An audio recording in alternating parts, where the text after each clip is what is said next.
Chairman Smith, Ranking Member Weil, distinguished members of the subcommittee, on behalf of FDD, I want to thank you for the opportunity to testify, and I want to thank my fellow panelists here as well for their leadership.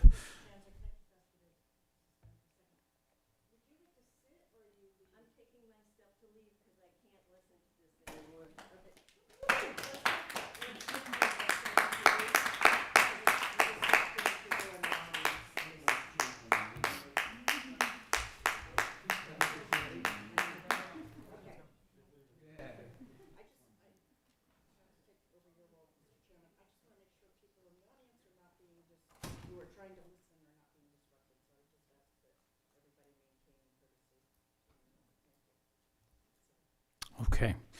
Anyway, thank you for the opportunity to testify. The UN's anti-Israel bias, as you just heard, is out of control. It's not just a problem of anti-Semitism, and it hasn't just diverted resources from other serious problems around the world. It has created the conditions for a regional war that is now threatening the Middle East. In other words, the UN has actually undermined its own mission of protecting the rules-based international order. In my written testimony, I take aim at several UN organizations that waste taxpayer funds or exhibit a demented obsession with Israel, but no organization exemplifies the UN's failures better than the UN Relief and Works Agency, otherwise known as UNRWA. The agency was originally created to assist Palestinians displaced by the 1948 war that the Arab states waged against Israel and subsequently lost. From early on, however, it was clear that UNRWA viewed the Palestinians as clients. They refused to permanently resettle them, and then they became the rationale for additional funding year after year. Over time, UNRWA's clients grew old and passed on, but that was bad for business. So UNRWA expanded the definition of Palestinian refugees to include the descendants of refugees. So as a result, UNRWA's registry has ballooned from 700,000 in 1948 to 5.9 million today. Mathematically impossible. Despite the fact that only few of the original refugees are alive today, UNRWA's roster continues to grow, and all of them claim the so-called right of return to lands inside Israel. In other words, UNRWA has extended the Palestinian-Israeli conflict deliberately and indefinitely. UNRWA today also identifies 2.3 million Palestinians in Gaza and the West Bank as refugees. I'll remind you, these are people living in the Palestinian territories, so this hardly qualifies them as being refugees. UNRWA today has a whopping 30,000 employees. And in case you're wondering, the UN High Commissioner for Refugees serves more than 90 million people around the world with 19,000 on staff. So it's almost as if the UN is trying to say that the Palestinian issue is more important than any other problem anywhere around the world. UNRWA employees have been exposed as members of Hamas, the terrorist group that slaughtered 1,400 Israelis in cold blood on October 7th.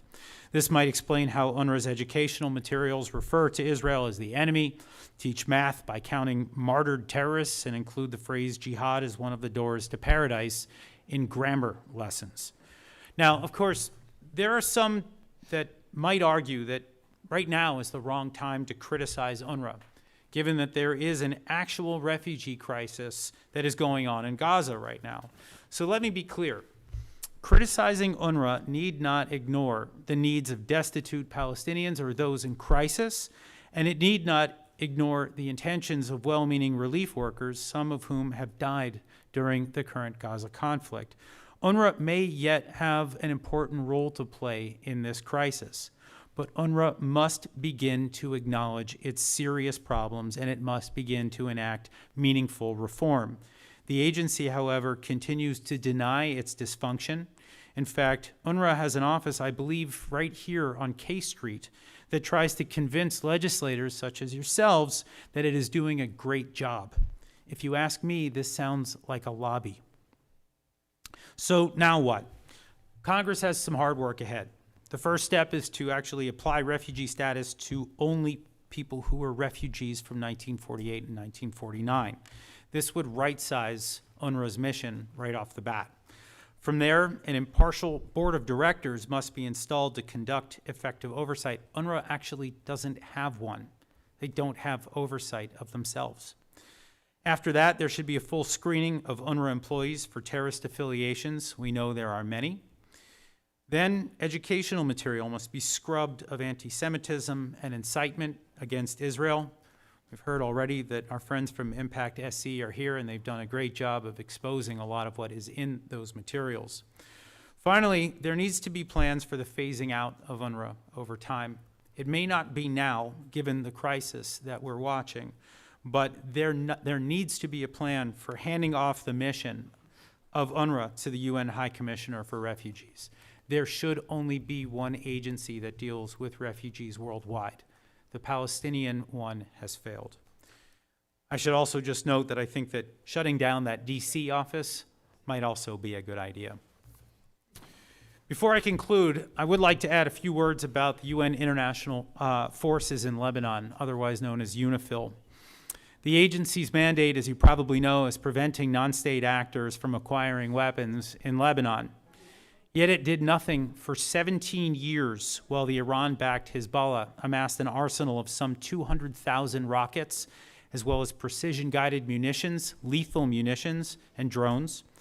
Since October 8th, the day after the massacre in southern Israel, Hezbollah has fired more than a dozen anti-tank missiles at Israel every day.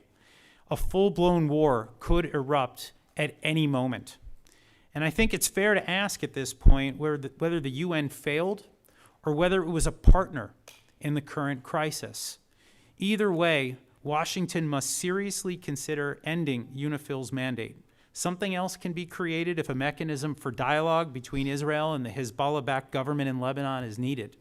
But change is desperately needed. I'll end here. Mr. Chairman, I thank you for holding this hearing. I thank you for allowing me to speak today, and I look forward to your questions.